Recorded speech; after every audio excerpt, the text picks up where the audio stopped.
Hello friends, this is Nidhi Modi and welcome to my channel the recipe ચાર. જ્યારે આપણે કોઈ પણ ચાટ ખાતા હોઈએ છીએ ત્યારે તેની સ્પેશિયાલિટી તેની ચટણી જ હોય છે. તો આજે આપણે બિલકુલ એવા જ ટેસ્ટ અને ટેક્સચર સાથે ફરસાણની દુકાને મળે છે તેવી 3 પ્રકારની ચાટની ચટણી બનાવવાના છીએ. આ ત્રણેય ચટણી જામનગરના ફેમસ સ્ટ્રીટ ફૂડ તીખા ઘૂઘરા સાથે સર્વ થાય છે. પણ તમે તેને સમોસા, કચોરી અથવા બીજા કોઈ પણ પ્રકારની ચાટ સાથે ખાશો તો તેનો ટેસ્ટ ખૂબ જ સરસ આવશે. તો ચાલો શરૂ કરીએ આપણી આજની રેસીપી.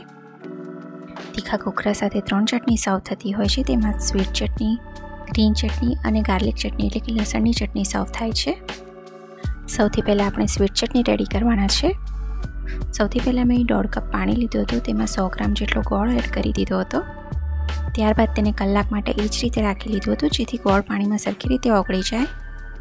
તમે જોઈ શકો છો કે ગોળ પાણીમાં એકદમ સરસ રીતે ઓગળી ગયો છે અને આપણું ગોળવાળું પાણી બનીને રેડી છે. ત્યારબાદ મેં 1 કપ પાણી લીધું હતું. તેમાં 1/4 કપ આંબલી એડ કરી છે અને તેને કલાક માટે પલાળી રાખીશું. આંબલીનું પ્રમાણ તમને ચટણીમાં જે પ્રમાણેની ખટાશ ગમતી હોય તે પ્રમાણે તમે વધારે કે ઓછું કરી શકો છો. તમે જોઈ શકો છો કે આંબલી એકદમ સરસ રીતે પલળી ગઈ છે. હવે તેને હાથ વડે આ રીતે મસળી લેવાની છે. હવે મેં આ રીતે એક ગળણી લીધી છે. તેનામાંથી આપણે આંબલીનું પાણી ગાળી લઈશું. આંબલીને બિલકુલ આ રીતે ચમચી વડે પ્રેસ કરતા જઈએ અને તેનો બધો જ પલ્પ કાઢી લેવાનો છે. તો આપણો આંબલીનો પલ્પ બનીને રેડી છે. અત્યાર સુધી આપણે લગભગ 1.5 કપ જેટલું પાણી યુઝ કર્યું છે. 1.5 કપ આપણે ગોળને પલાળી રાખવા માટે યુઝ કર્યું હતું અને 1 કપ આંબલીને પલાળવામાં યુઝ કર્યું છે. હવે તેમાં હજી 1 કપ પાણી એડ કરી લઈશું.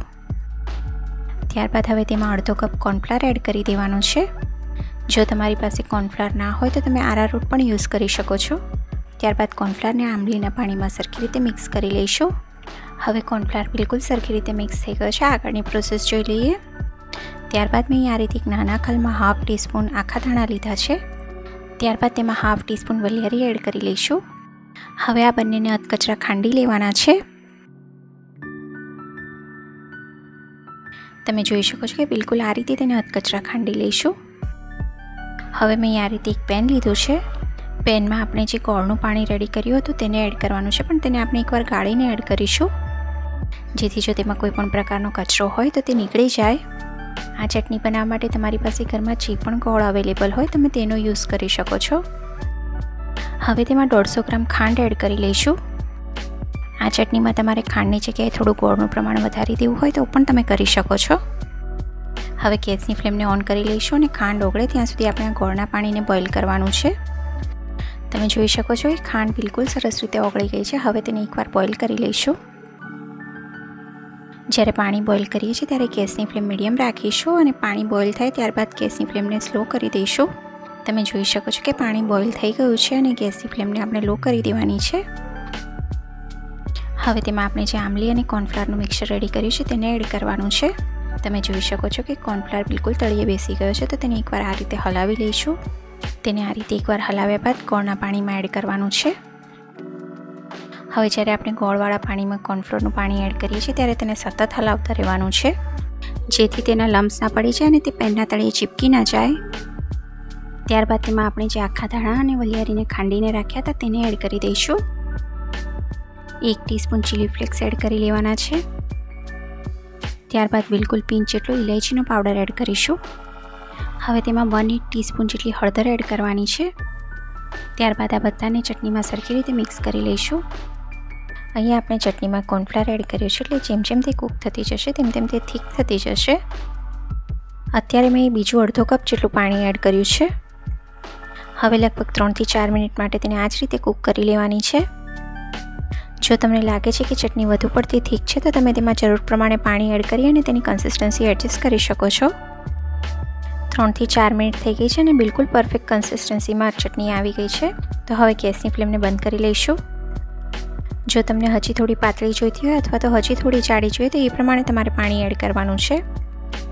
તમે જોઈ શકો છો કે બિલકુલ બહાર ફરસાણની દુકાને મળે છે તેવી કન્સિસ્ટન્સી અને ટેસ્ટ સાથે આપણી સ્વીટ ચટણી બનીને રેડી છે. તો હવે આપણે બીજી ચટણીની પ્રિપરેશન જોઈ લઈએ.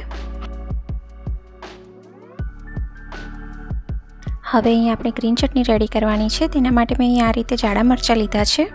જે મરચાંનો આપણે મિર્ચી વડા બનાવવા માટે યુઝ કરતા હોઈએ છીએ આ તે મરચાં છે જેને આપણે ભાવનગરી મરચાં પણ કહીએ છીએ.